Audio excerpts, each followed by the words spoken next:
We live in the era of flowering plants. They're the basis of all our ecosystems, so they're important to everybody, whether we realize it or not. My love of native plants came to me through my mom. And so for me, that's a very profound connection. There wasn't very much about my mother's childhood that was pleasurable. They were droughted out, they were grasshoppered out. It was a very, very deprived and difficult childhood. And yet she came through that whole experience feeling like a child of the prairies with her love for shooting stars and, the exquisiteness of blue-eyed grass. And so that's a very deep connection for me. So I really like native plants because they work in harmony both ways. They also help the animals, the wildlife around it. They help native people who are around it, and they help us, the people who are on the land right now.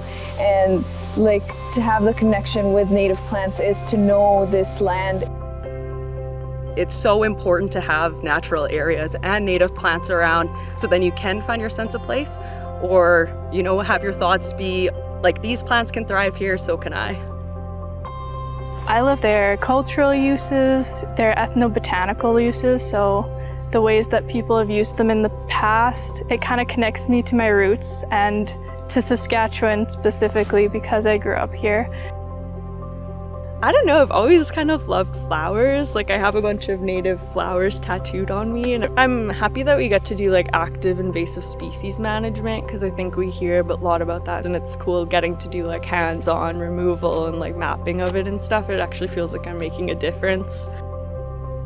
The thing that inspires me about native plants is they're just so resilient. I mean, anybody who's lived in Saskatchewan for any length of time knows how hard of a province it is for humans to live in.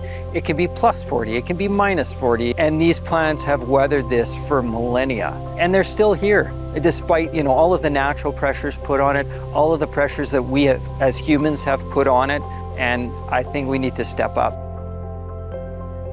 Every day, more and more prairies being lost, so I think it's really important that Saskatchewan pays attention to the areas that we have left and why they're important, and the benefits that not only we get, but all the other animals that are out there, the bugs, the birds, we all thrive having native plants there. Our Rare Plants and Ranchers program has been around since 2012. It's about 140,000 acres in size now, and I would say that it's our flagship program. And how it works is we'll sit down with participating landowners, we'll learn about their land management practices, and we'll collect a whole bunch of data, range and riparian health assessments, we'll map out the plant species at risk populations, we'll note any threats that we find, and we roll all of that information into a beneficial management plan that once both parties are happy with that, we'll help them implement that with ongoing logistical support and dollar matching for any of the practices that require funding. Then every 5 years, we'll return to the land to recollect that data and make sure that the plan is on track. The Native Plants Society is part of an ecology of conservation organizations. And it's the only one that focuses just on plants. Well, plants are the basis of our ecosystem. So you could say that the Native Plants Society is the center of that ecosystem. We've worked with landowners a lot, we've worked with ranchers for a long time, and grazing operations, but the Rose Creek Ranch Conservation Grazing Project is a really interesting project. It's the first time that we've worked directly with grazing animals to target a certain species. So in this case, the goats are working on leafy spurge, which is a noxious weed in Saskatchewan. It's really invasive, and it's taking over an otherwise very beautiful, pristine prairie area. And so what the goats do is they will target leafy spurge. They love eating it. Livestock like horses or cattle will generally avoid that. And so our job is to go in prior to goat grazing, take a whole bunch of measurements, then go in after the goats have been through for the season. We've done that for several years now, and the difference is night and day.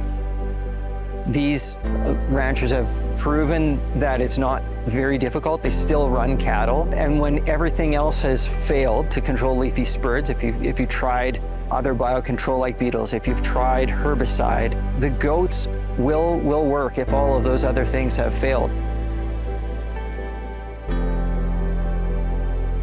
In Saskatchewan, we know that we have maybe 11% of the original native prairie left. We live in one of the most endangered ecosystems in the world because so much of the natural vegetation has been disturbed and destroyed. So we have these precious remnants left.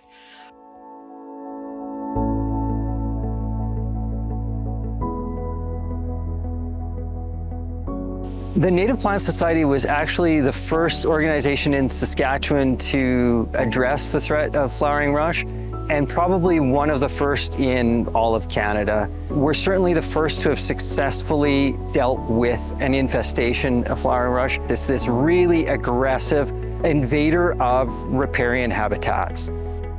The only way we were able to deal with it successfully was by digging it out. And it took 10 years of backbreaking manual labor, but we did it, and it hasn't come back. But in that time, there have been a couple of other introductions of flowering rush into the province. For example, in the South Saskatchewan River, it's come down from Alberta, and we're trying to hold the line. If it does manage to get further down, we may lose that battle completely. So we've canoed hundreds of kilometers of the South Saskatchewan River on both the banks, and we've mapped every last location.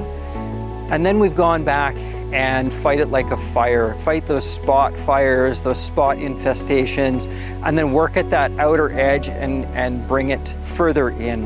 And we've been really successful, but we're trying to also buy time until other things like biocontrol come online. And there are some biocontrol candidates that are very close that will make our job much easier, but until then, it's just us out there, and we're very dedicated, and I have to hand it off to the volunteers that have helped us. We've had many organizations involved in helping us map and remove, as well as just private citizens who really care about the environment in general.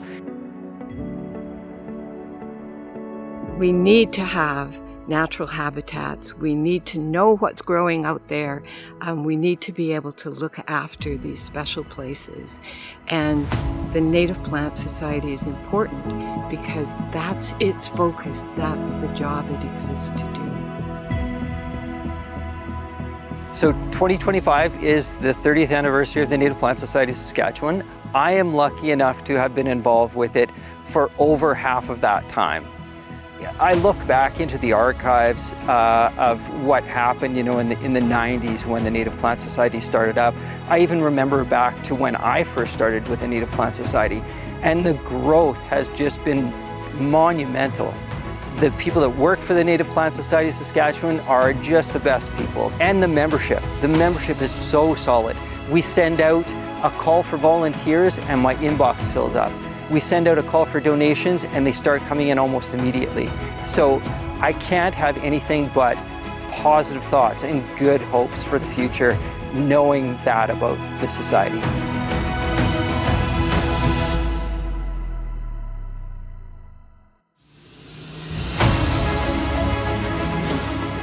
I've been learning a tiny bit of Neheyawewin, and there isn't a collective noun that just means plants. There's the word medicine. There's the idea that the plants that grow here are Mother Earth's children. We need to be working from that basis of understanding, and we need to have laws and programs that will help us heal this land. It should be a priority of our society to protect this natural heritage.